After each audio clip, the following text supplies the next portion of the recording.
Okay, we just finished kegging both the beers that were in here. Oh, I just disturbed her.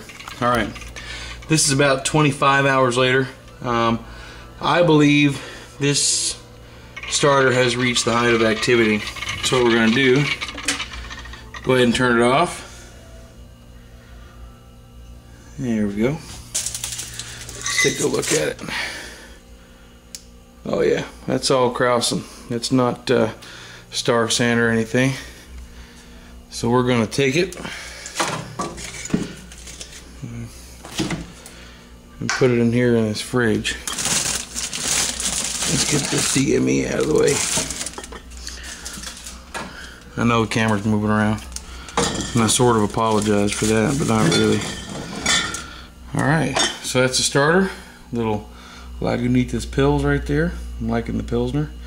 And in the morning you'll see it'll be cold enough where all that yeast has settled out to the bottom, and we'll decant the liquid off of it, and then that's what we'll use to pitch into the wort.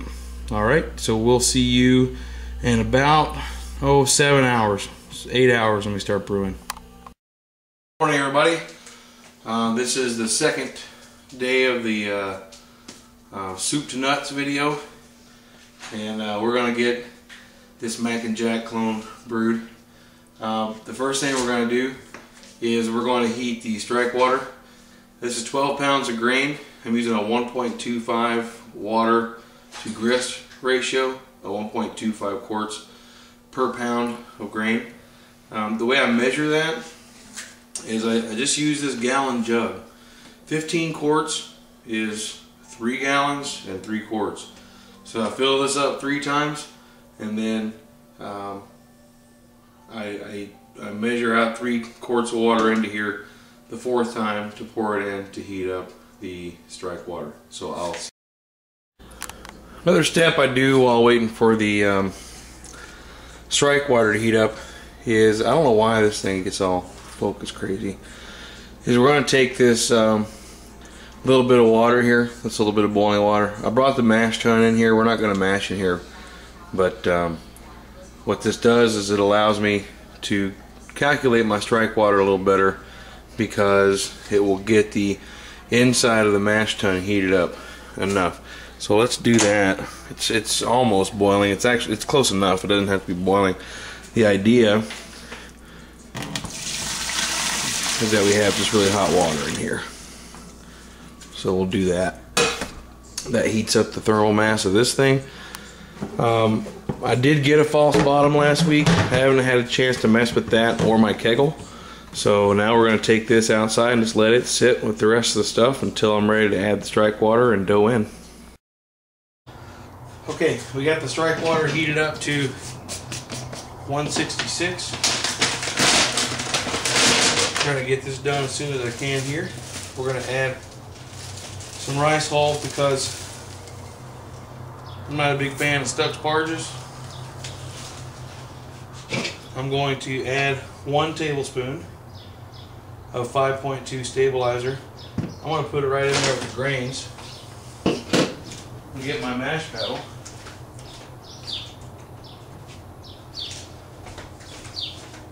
And we are ready to dough in. I've got 12 pounds of grains here.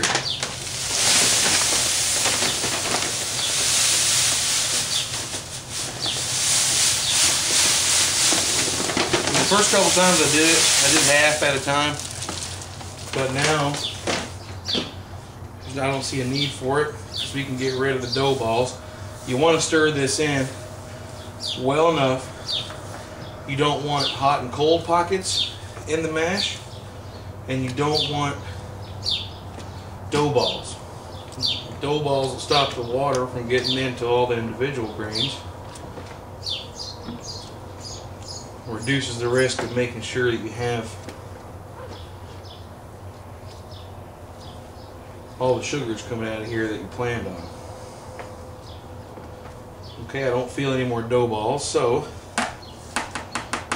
let's take a look at our temp. I was looking for 155 on this mash.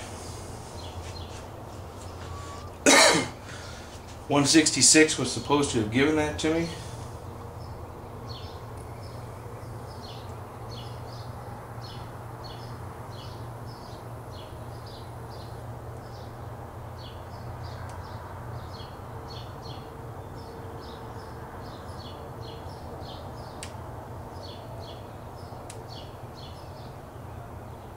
And I have, wow, she's slowing down.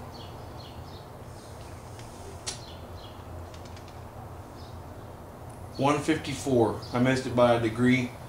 And I actually thought about going to 167 instead of 166. Don't ask me but why, 1 degree. What a 154 mash does for you is it gives you a little bit more fermentables than a 158. And a little more body than, say, a 152. So, actually, you know what? We're right on it, 155. There's our mash. There's our mash. So what we do, we stick this in there. I didn't bring my timer out to begin with. So, I'm going to set this little timer, this is a cheap little timer, to 60 minutes. Stick it on here, and then we're going to start doing the runnings here in an hour.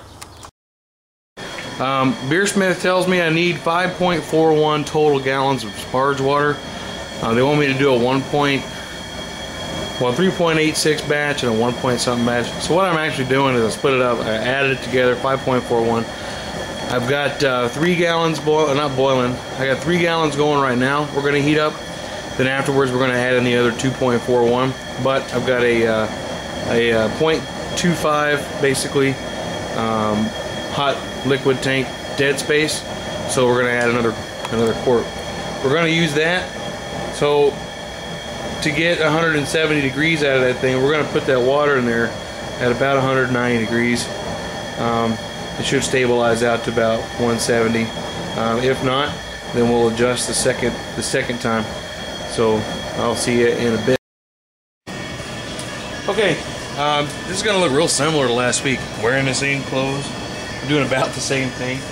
What we're going to do, I'm still heating up that second batch of sparge water. What I'm going to do here is boil off.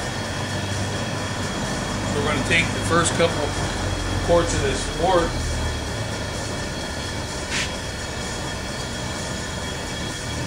It is pretty. And once again, just like last time, 2 weeks ago, she's really clear already. There's not any grist in there. We're going to hook this on.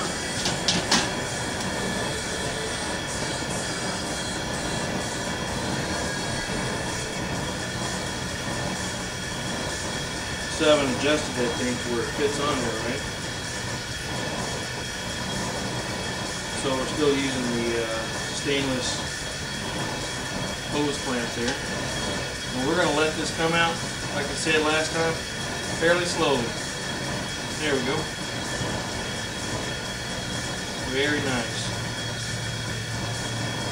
And then what I'm actually going to do here is bring this over. And even though we're batch sparging, we're going to get that water in there.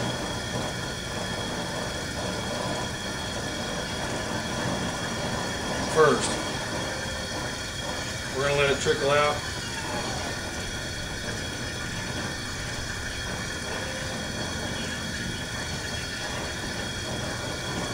There we go. Well, that's trickling out. That's trickling out. We're going to have ourselves a wort ready to boil.